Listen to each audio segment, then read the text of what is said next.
নেতা Tarique Tarique Tarique.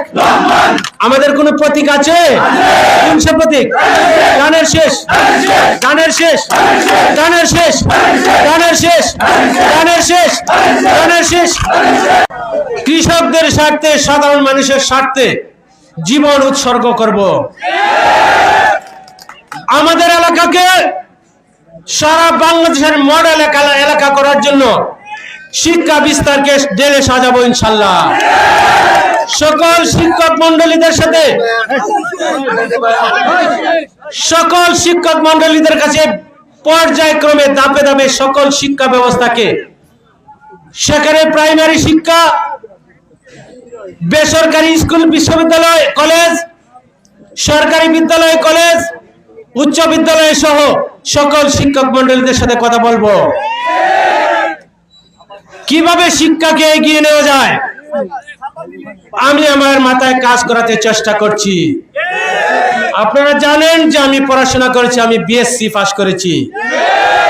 Physics, chemistry, mathematics ইনশাল্লাহ যথেষ্ট পরিমাণ জানি। আমরা শিক্ষা ব্যবস্থাকে এগিয়ে নিতে চাই, আমরা চিকিৎসা শাস্ত্রে অবদান রাখতে চাই, আমরা তাহিরপুরের যোগাযোগ ব্যবস্থাকে ঢেলে সাজাতে চাই।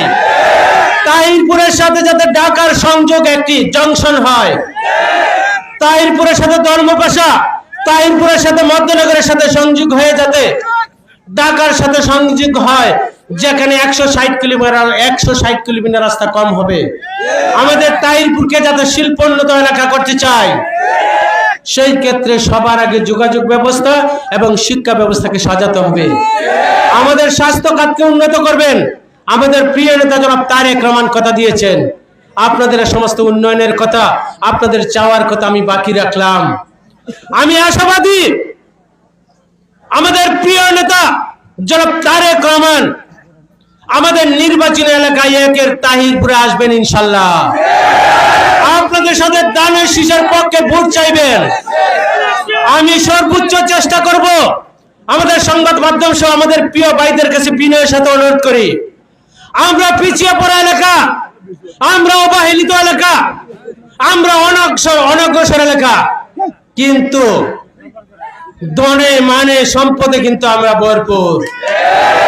আমাদের এলাকায় ধান আছে, আমাদের এলাকায় খাদ্যশস্য গম আছে, বাদাম আছে, মাছ আছে, পাথর আছে, বালু আছে, কয়লা আছে।